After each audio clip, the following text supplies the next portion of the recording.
श्रीक्षेत्र लेखिला नुआ इतिहास बहु प्रतीक्षित श्रीमंदिर परिक्रमा प्रकल्प पड़ा शुभ शिलान्यास पर मुख्यमंत्री कहले सारा विश्वर जगन्नाथ प्रेमी ऐतिहासिक दिन 3 दिन धरी चली महायज्ञ पूर्णाहुति।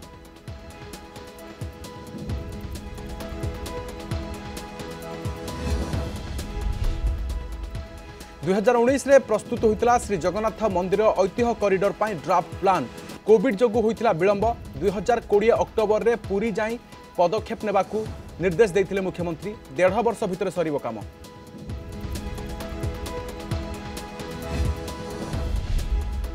काया मेलाउछि कोरोना यूरोप रे मार्च सुधा 22 लाख छुई पारे मृत्यु संख्या सेपटे रणदीप गुलेरिया कहले भारत में भयावह हेबनी तृतीय लहर वर्तमान दरकार नाही बूस्टर डोज।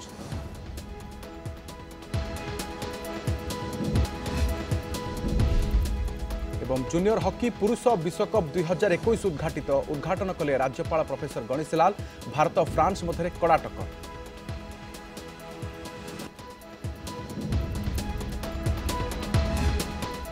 पुरी श्रीक्षेत्र लेखिला नुआ इतिहास। पुरी सहित समग्र विश्वर जगन्नाथ प्रेमी एक ऐतिहासिक दिन।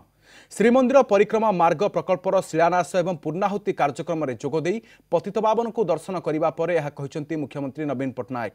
प्रकल्प को सफल करने जमी दान करथिबा 4टी मौजार 107 जन को सम्मानित करछंती एवं समस्त सहयोग रे यह सफल होइथिबारु समस्त को धन्यवाद देइछंती। आगामी 1.5 वर्ष रे प्रकल्प कार्य शेष करने को लक्ष्य धार्य होइछि।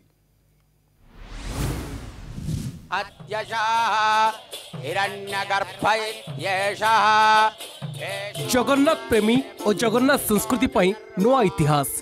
पुरी श्रीमंदिर परिक्रमा प्रकल्पर शिलान्यास सह ऐतिह्य कॉरिडोर निर्माण आरंभ। 3 दिन धरी श्रीमंदिर उत्तर द्वार ऐशान्य कोण चली महायज्ञ। 33 जन श्रोती और ब्राह्मण वेदपाठ रे सृष्टि होइथिला आध्यात्मिक परिवेश। शिला विजय शिला स्थापन पर गजपति महाराज को पौरोहित्य होइथिला पूर्णाहुति। अंतिम दिन में शिलान्यास उत्सव में उपस्थित थे मुख्यमंत्री। सकाळ 9:30 पहुंची थे नवीन पट्टनायक। मुख्यमंत्री और 5T सचिव VK पांड्यान श्रीमंदिर सिंहद्वार में पतित पावन को दर्शन करथिले। जय जगन्नाथ जय जगन्नाथ कही समस्त को हाथ हलाई शुभेच्छा जणाइथिले नवीन। शिलान्यास को ऐतिहासिक दिन बोली कहिसंती मुख्यमंत्री। जय Jagannath. Today is a historic day for all Jagannath Bhakts all over the world, and indeed a sacred day for the people of Odisha. कि महाप्रभु जे विश्वर बड़ ठाकुर तांकु जेतेबेले भक्त माने आसुचंती दर्शन करिया पई जेमिति समस्त प्रकार सुविधा सुजोग रे दर्शन करिकि जांतु सेथि पई मुख्यतः ये कार्यक्रम मूल लक्ष्य। खूब शीघ्र कार्य आरंभ होबो। आपण माने भी जानिचंती कि तार ड्राइंग डिजाइन एस्टिमेट टंका सैंक्शन सबु कथा सरीछि। टेंडर मध्ये अनेक सरी जाइछि एवं खूब शीघ्र ये काम आरंभ होबा पई जाउछि। शिला पूजा परे ऐतिह्य कॉरिडोर पई जमी दान करथिबा 4टी मौजार 107 जन को सम्मानित करथिले मुख्यमंत्री।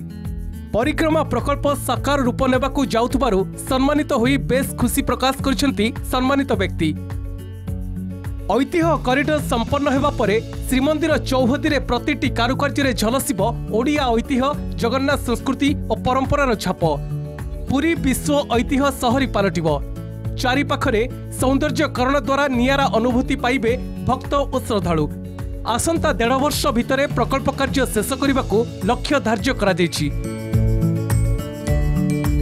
18 मास सारिबा पई हमर लक्ष्य अछि। हमर आशा अछि निश्चय एटा हम 18 मास रे सारिबो। यार जो कार्यक्रम बैकग्राउंड से आरंभ ही सारी छी कि को कला संस्कृति रा कार्यक्रम हबो, कोन कोन पत्थर रा काम हबो, कोठी एटार कास्टिंग हबो, से कार्यक्रम आरंभ ही सारी छी। फिजिकली भी आप माने जानि छंती कि जहा ए बिल्डिंग ता भी काम हेबार अछि सेटार भी गोटे पार्ट जहा पुरानाटा थिला सेटा भंगा हेछि ता नुआ नूतन सारे तयारी करा हबो। मोर आशा अछि कि निश्चय 18 मास रे आज कार्यक्रम संपन्न होबा। परिक्रमा प्रकल्प को बीजेपी स्वागत करछि। पूर्वतन केंद्र मंत्री प्रताप षडंगी एभली कार्यक्रम अभिनंदनीय बोली कहिसेंती। श्री जगन्नाथ जो निर्दिष्ट सेवा जो मठ उपर थिला तार पुनरुद्धार किपरि हेबो सेतिपई सरकार जेमती परिक्रमा मार्ग प्रशस्त कले आम अभिनंदन करछु स्वागत करछु ठीक सही परी मठ आमर जो हेरिटेज ताकू भी संरक्षित करवा विकसित करवा सरकार दायित्व मैं आशा करुँ सरकार ए दिगरे ध्यान देवे। श्रीमंदिर परिक्रमा प्रकल्प पई पुरीर प्रति घर द्वार रे झोटी सह बड़दाण्ड और श्रीमंदिर चतुपार्श्व संकीर्तन ओडिसी भजन जनान परिवेशन होइतिला। मुख्यमंत्री गस्त को दृष्टि रखी कड़ा सुरक्षा व्यवस्था ग्रहण करा जायतिला। ए ऐतिहासिक कार्यक्रम रे मुख्य शासन सचिव डीजीपी विधानसभा बाचस्पति और राज्य कैबिनेटर बहु मंत्री उपस्थित थिले। एही समय श्रीमंदिर सर्वसाधारण दर्शन पई खोला रहितिला। पुरीरू भिडियोग्राफर चंदन दास और प्रदीप प्रधान सह प्रद्युम्न साथुआ और शैलेन्द्र आचार्य रिपोर्ट कलिंग टीवी। श्री जगन्नाथ मंदिर ऐतिह्य कॉरिडोर लगी 2019 रे प्रस्तुत होइतिला ड्राफ्ट प्लान। तेबे 2 वर्ष भितरे काम आरंभ होइछि। 1.5 वर्ष भितरे काम सारिबा को लक्ष्य रहिछि। देखंतु ए रिपोर्ट जे प्रकल्प कार्यकारी पई केउ पर्याय रे कोन प्रस्तुति करथिले सरकार।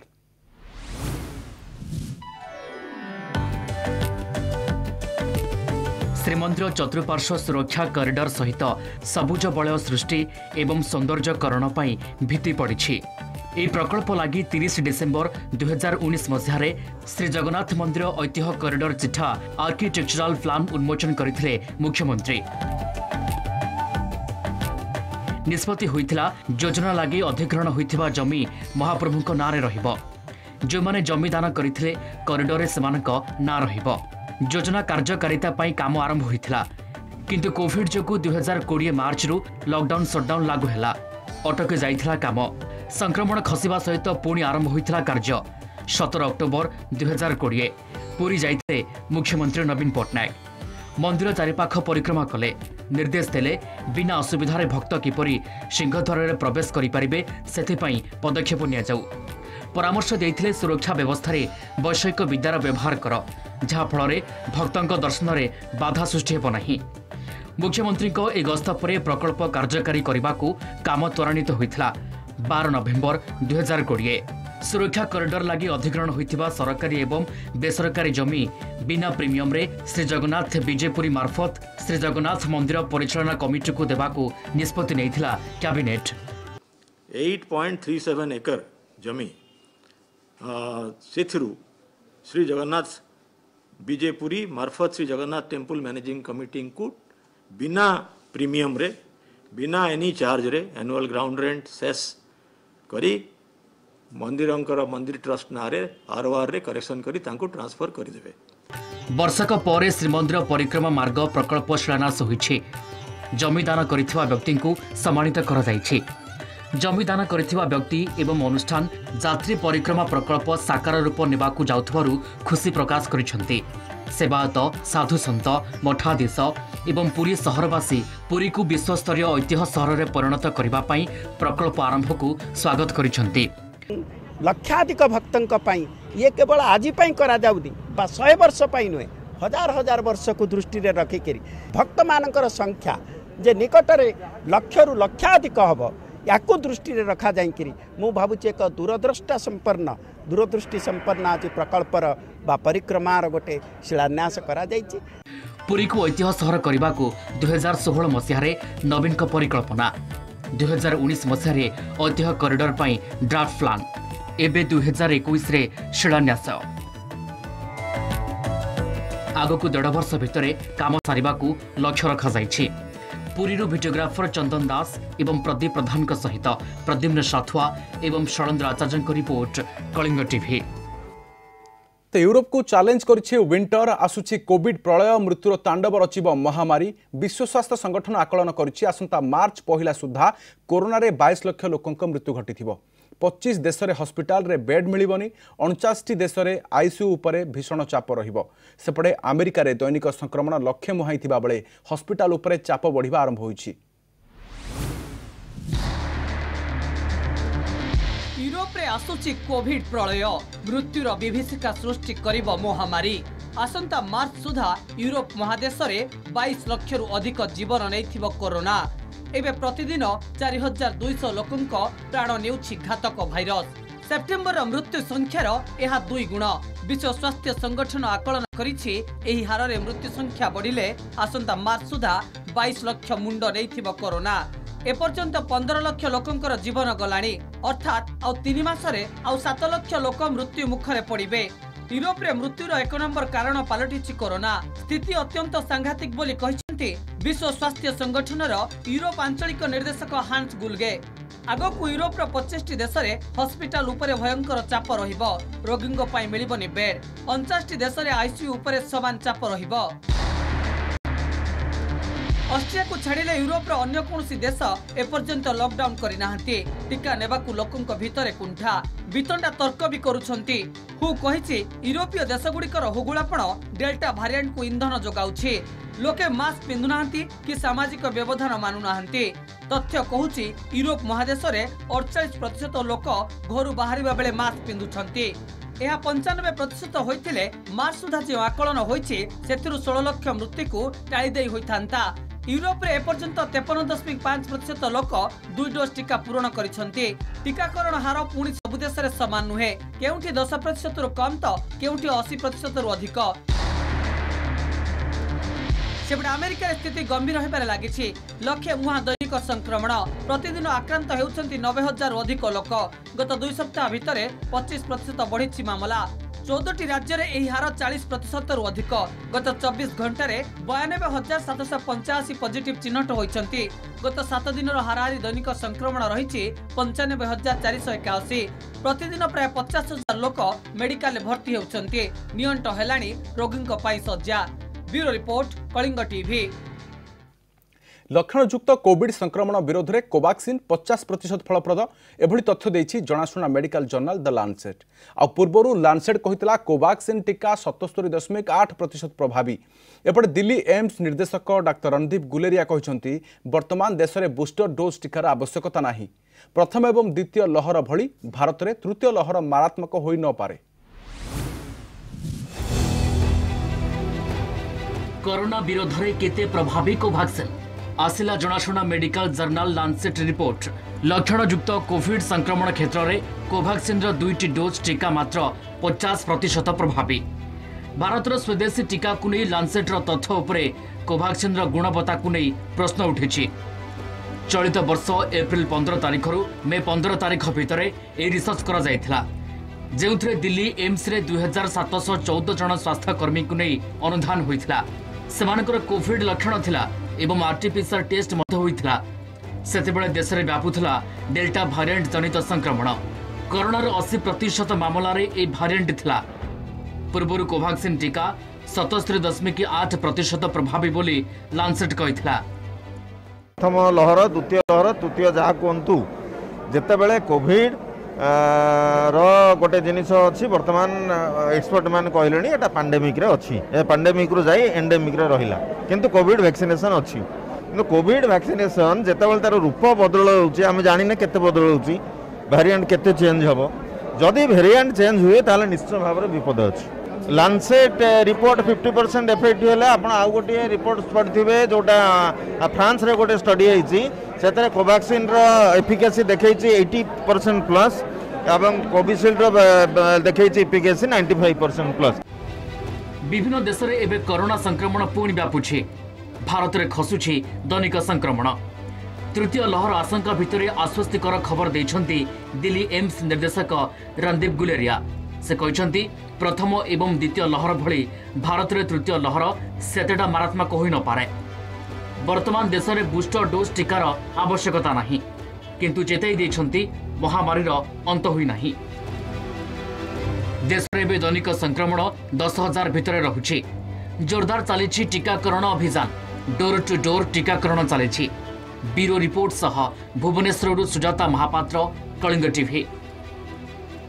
मुख्यमंत्री द्वारा जनशुणाणी पोर्टाल एवं ओडिया भाषा साहित्य और संस्कृति विभाग द्वारा प्रतिष्ठित ओडिया वर्चुअल एकाडेमी नूतन वेब पोर्टाल लोकार्पित होइछि। एही अवसर में मुख्यमंत्री नवीन पट्टनायक कहिसंती आमर समस्त कार्यक्रम मूल लक्ष्य हेउछंती जनसाधारण। 5T कार्यक्रम जरिया वैषयिक ज्ञानर सहायतार लोकंकु घर पाखरे सेवा जोगाई देबा पई आमे प्रतिश्रुतिबद्ध।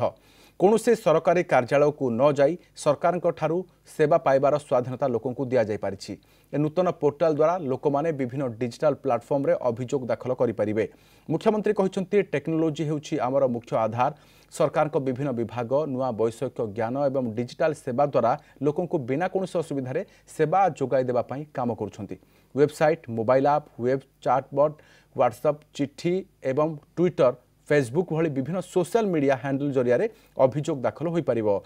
तबे अभियोगकारी तांको अभियोगर स्थिति विषय में जानि परिबे। सेमानकु एसएमएस एवं व्हाट्सएप जरिया मध्य सेमानकु अभियोगर अग्रगति संपर्क में जणाई दिया जिवो।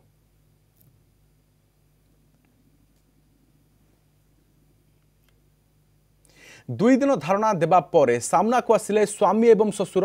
स्त्री अभियोग को नहीं मुह खोली डाक्टर सुमित साहू। गत एप्रिल मासरे स्त्री डिम्पल कोर्टे एक मामला रुजु करिसेंती। तेणु बाध्य होई छाड़पत्र पाई कोर्टे से केस करिथिबा कहिसेंती सुमित। उभय पक्षरु होइथिबा मामला वर्तमान कोर्टे चलीछि।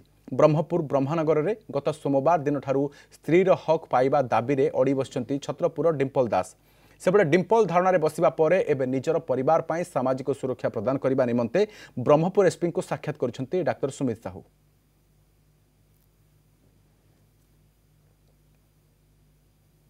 ओडिशा गस्तरे थिबा भारतीय ओलंपिक्स एसोसिएशन सभापति तथा हॉकी इंडिया सभापति नरेंद्र ध्रुव बत्रा को ओडिशा ओलंपिक एसोसिएशन पक्षरु संबर्धित करा जायछि।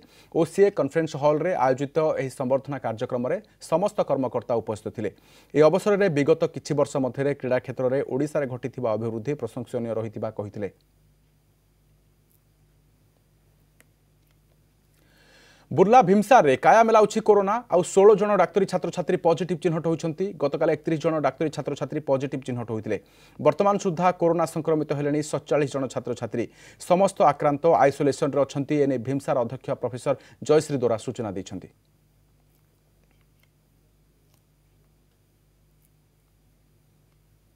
समस्या ऐसी बुलेटिन को रखुच देख खबर पाई लॉगिन करो वेबसाइट www.kalingatv.com और Kalinga TV Twitter, YouTube, Facebook सहित अपडेट रहूँ।